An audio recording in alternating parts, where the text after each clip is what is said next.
อนเสาร์วันพุธโบราณเนาะวันพุธวันที่ยังเนาะวันที่19เนาะวันที่19เดือน5ปี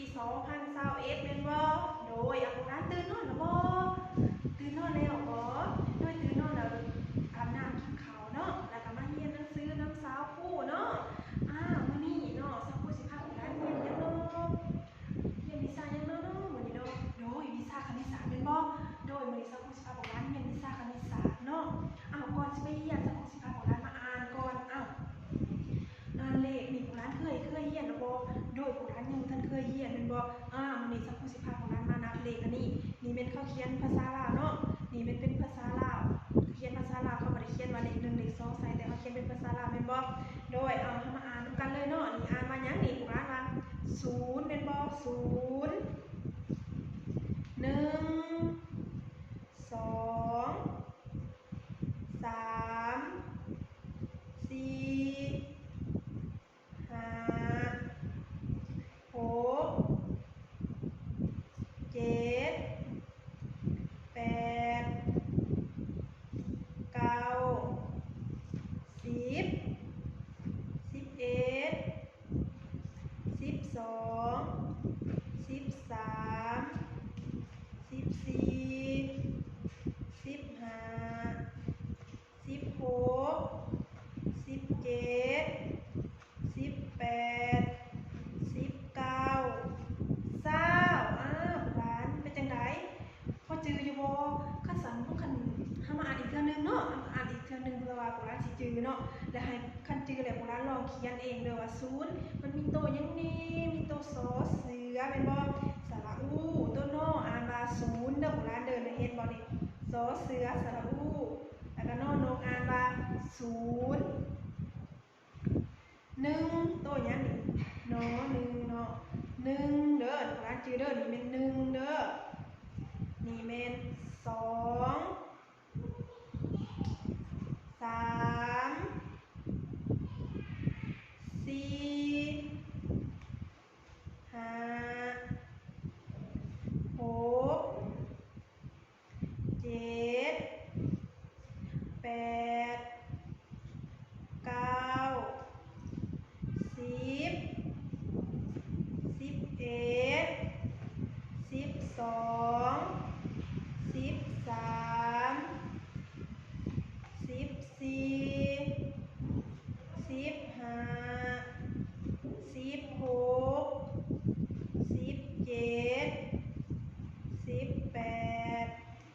19 20เนาะร้านโดยมื้อหน้าเนาะมื้อหน้าเจ้าผู้สิพาของร้านแอบเขียนตัวเลขแบบนี้เนาะโดยมื้อหน้าเนาะมื้ออื่นเนาะเจ้าผู้สิพาของร้านเฮ็ดแบบนี้เนาะเขียนแบบนี้เพื่อว่าให้ของร้านรู้จักว่า0มันมีโตหยังแน่เนาะมื้อนี้วันนี้ของร้านแนมมาเบิ่งกระดาษเนาะแนมมาเบิ่งนี่มื้อนี้เจ้าผู้พาของร้านเรียนวิชาคณิตศาสตร์เนาะเกี่ยวกับรูปเลขาคณิตบ่ของร้านเอารูปหยังนี่ของร้านรูปบ่รูปหยังนี่เป็นรูปสี่แจ้เป็นบ่สี่แจ้เป็นบ่สี่แจ้ของร้านเฮ็ดได้อยู่ไสแน่อยู่ไสแน่โดยฟ้าเรือนแม่เด้ออันนั้นพื้นเรือนเนาะคือกะโหลเนาะมันเป็นรูปสี่แจ้ข้างหน้าบ่อันนี้เด้ของร้านรูปหยังนี่เป็นรูปหยังนี่ของร้านนับเบิ่งนี่มีจักเรียงนี่1 2 3เมตรรู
แต้มเอาแบบนี้เด้อ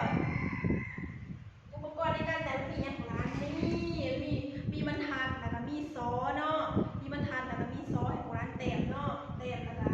ให้ของร้านทาสีเนาะทาสีงามๆทาสีบ่ให้มันออกเส้นเด้อของร้านเด้อทาสีออกเส้นของร้านมาทาสีออกเส้นงามบ่โดยมันบ่งามเนาะแล้วก็บ่ให้ทาหลายสีเด้อของร้านเด้อของร้านมักสีใดของร้านทาลงแต่สีเดียวบ่ให้ทาสีเรนโบว์คือของร้านมักเนาะหลายสีมันก็เบิ่งแล้วมันก็บ่งามเนาะให้ของร้านทาสีเดียวของร้านแต้มเอาเด้อแต้มใส่ปึกของร้านอย่าลืมเด้อของร้านแต้มแล้วอย่าลืมมาเฮ็ดหยัง